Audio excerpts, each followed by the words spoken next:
We had some man-made bursts of snow across central Indiana this morning, right around 6:30 to about 8:30, and very localized spots right around Indianapolis. Here's the thing.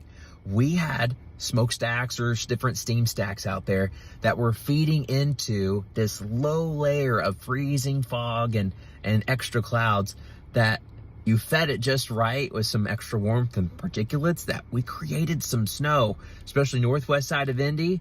They were around Whitestown, and then also near downtown, I-70 near Holt Road, kind of going over Meridian Hills. They were very hard to see because they were kind of below the radar beam for the most part, but we had a couple temporary slick spots this morning. More scattered snow showers are likely later tonight, just from a cold front, not from different steam stack.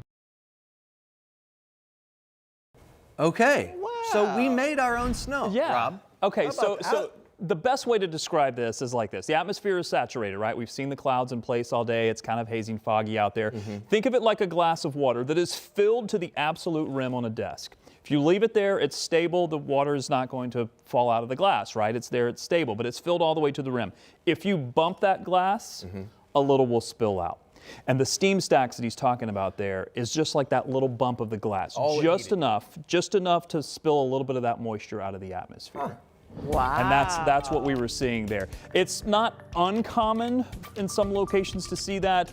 We just had the perfect conditions in place during the early morning hours where the atmosphere was essentially saturated, and all it needed was just a little push to get over the edge there and to sprinkle out a little bit of snow. Now we do have the clouds low out there, but not as low as they were. Earlier in the day, we couldn't really see the top of the Salesforce Tower. I was about to call it the Chase Tower. The Salesforce Tower.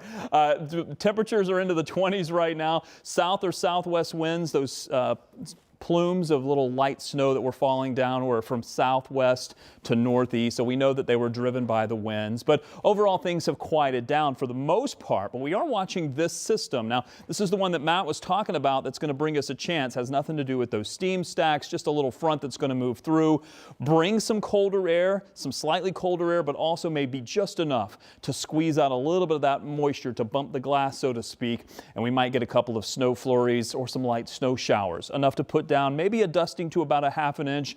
There may be some locations that pick up as much as an inch or a little bit more. Couldn't rule it out, but this should be a pretty light event, pretty quick event to move through. Now Friday, especially Thursday and into Friday, we may get just enough clearing that if we can get this clearing during the overnight, it's really going to allow the temperatures to drop. Winds will be relatively light, enough that will at least allow some cooling. And this may be, especially Friday morning, where we could have one of our coldest mornings, especially with the snowpack that's on the ground.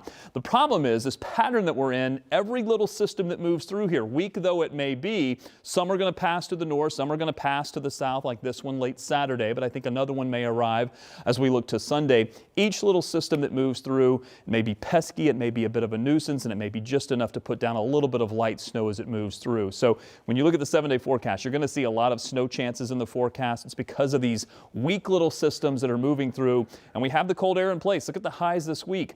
25 for tomorrow. That's probably our coldest day, and then we hold in the 30s for quite a while, even near or below freezing. We do warm up a little bit as we head to next week, but not by much. We are still seeing temperatures below the average, and look at your precip chances. Each and every day there's at least some type of chance. There's some more than others, maybe more than a flurry sometimes, but your 7-day forecast is going to stay cold, and the long-range outlook looks cold for at least parts of the Great Lakes and the Midwest as well.